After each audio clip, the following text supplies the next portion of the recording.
माननीय SP sir यांच्याशी बोलणं झाल्यानंतर सरांनी सांगितलं की त्यांचे काय तपास टीममध्ये आणखी जे काय 1 किंवा 2 अंमलदार पाहिजे तर ते त्यांनी शिफारस ज्या पद्धतीने करतील की किंवा सरांना सांगून जे काय त्यांचे विश्वासू अंमलदार असतील ते सांगितल्यानंतर त्या पद्धतीने त्यांचा वरिष्ठ स्तरावरून समावेश करण्यात येईल असं सरांचं मेसेज आहे.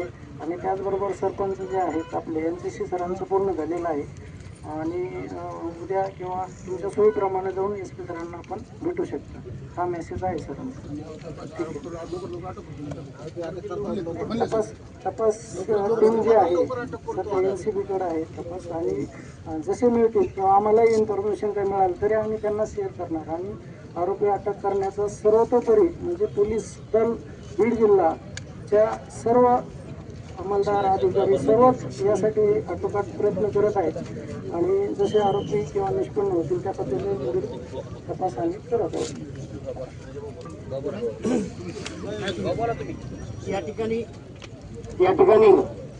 SP साहेबांनी जो SIT नेमलेले आहे त्याचं प्रिंट आपल्या सभी भवानी सरपंच आणि गावकऱ्यांच्या समोर दिलेले आहे, बोलणंही केलेलं आहे आणि समाधानकारक असं तात्पुरत्या स्वरूपामध्ये आपल्याला उत्तर दिले असल्यामुळं हे आपण आंदोलन या ठिकाणी स्थगित करण्यात येत आहे. सर्व आलेले मीडिया, सर्व कर्मचारी, प्रशासनाचे अधिकारी, तलाठी, बाकी सर्व अधिकाऱ्यांचं तसे भोपळा कनेवडी गाव विशेष करून आदरणीय प्राध्यापक शिवराजी बांगर साहेब, आदरणीय बाळासाहेब बांगर साहेब, आदरणीय धनंजय देशमुख, सर्व आलेले आदरणीय आमचे बाबा शिंदे असतील किंवा भगे असतील, सर्व ज्येष्ठ वरिष्ठ सर्व पक्षातील कार्यकर्ते गावचे दोन्ही तालुका अध्यक्ष काँग्रेस राष्ट्रवादी काँग्रेस तसेच आपण सर्वजण सर्व पक्षीय सर्व गावातील भोपला कनेरवाडी पंचक्रोशीतील आलेले सर्व सतीचे मित्र परिवार, माझ्या मुंडेचे मित्र परिवार, महिला मंडळ, आया बहिणी सर्वांचं मनापासून आभार, जाहीर आभार. भविष्यातही कधी वेळ पडल्यास निश्चित सतीश तू आवाज दे, तुझ्या पाठी सर्वजण जनता आहे, ताईच्या पाठीमाग आहे आणि आपण वेळोवेळी या गोष्टीसाठी सर्व गावकरी सोबत असतील. 1 मिनिट आदरणीय बाळासाहेब आपल्याला काहीतरी बोलणार आहे. आज हे आपण सर्व गावकऱ्यांनी बरेच तालुक्याच्या नागरिकांनी आंदोलन केलं. त्याला आपल्याला आता तसं सांगितलं असतं म्हणून की आपल्याला पोलीस अधीक्षक साहेबांनी समाधानकारक उत्तर दिले. आम्हाला समाधानकारक उत्तरच नाही तर आम्हाला पूर्णपणे आरोपी हे अटक पाहिजे आणि अटक झाल्यानंतर त्यांची सगळी टोळी पण जेलमध्ये पाहिजे. हे जे काय महादेव मुंडे हत्याकांडमध्ये जेवढे काय तळागाळापर्यंत तपास करून आतमध्ये टाकताना वाल्मिकी कराडची टोळी आणि त्याच्या पोरांची टोळी हे टाकावंच लागणार आहे. पण आज आंदोलन स्थगित झाले असं समजू नका, आपल्याला यश आलंय. आपण एक पहिरी पण चढल्या नाही अजून याच्यासाठी. आज महादेव भाऊ मुंडे वरून बघतात असे कितीतरी असंख्य लोक आहेत त्याचा खात्मा केला आहे वाल्मिकी कराड त्याच्या टोळीने.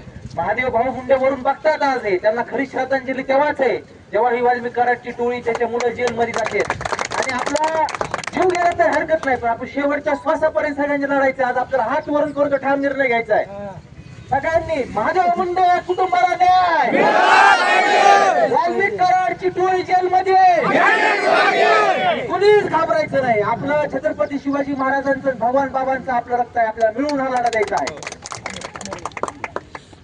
महादेव मुंडे महादेव मुंडे.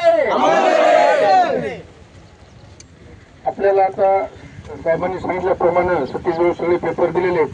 SITचे जे काय असेल तर गुपित काही चर्चा असतील साहेबांच्या ते सतीश आणि त्यांचे करून घेतले आणि आता आपण लवकरात लवकर आरोपीला अटक करू आणि आपल्या जी दुसरी मागणी SITची ती झालीच होती पण त्यामध्ये काही चेंजेस त्या कुटुंबाप्रमाणे होते आणि आता आपण लवकरात लवकर जर अटक झाली नाही तर आपण लवकरात लवकर ह्या नदीमध्ये पुन्हा जल आंदोलन करू. आपण बी जसं जर लवकर आरोपीला अटक केलं नाही, लवकर त्याचा निकाल लागला नाही तर पुढे आणि तुम्हाला आम्ही लिस्ट तारखे कळू पुन्हा आम्ही सगळे या गावचे युवक सासरचे माहेरचे मिळून आम्ही नाही तर नदी तिथं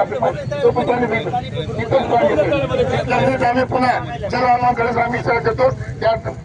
त्यासाठी लवकरात लवकर आरोपीला अटक करा, या प्रकरणाचा निकाल लावा, आमच्या बहिणीला न्याय मिळावा यासाठी. आणि आज आमचं साहेबांनी बोलून आजच्या हे आंदोलन आम्ही आता इथं सध्या स्थगित करीत आहोत. आता आम्ही आंदोलन उठत आहोत असं सर्वांनी मिळून घेतला निर्णय. आता श्रीरामजी 2 शब्द सांगतो.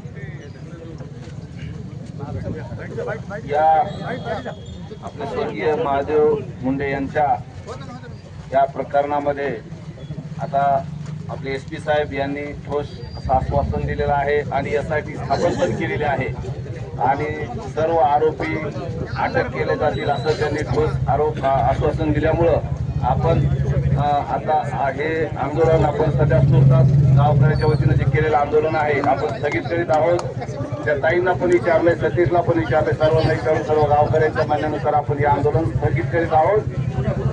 जर इथून पुढे जर आपल्याला काही संशयास्पद वाटतं तर परत आपण अजून कुठलं दुसरं आंदोलन करू, परंतु या आपण निश्चित न्याय मिळवून देऊ हे करतो आणि आता आंदोलन स्थगित झालं असं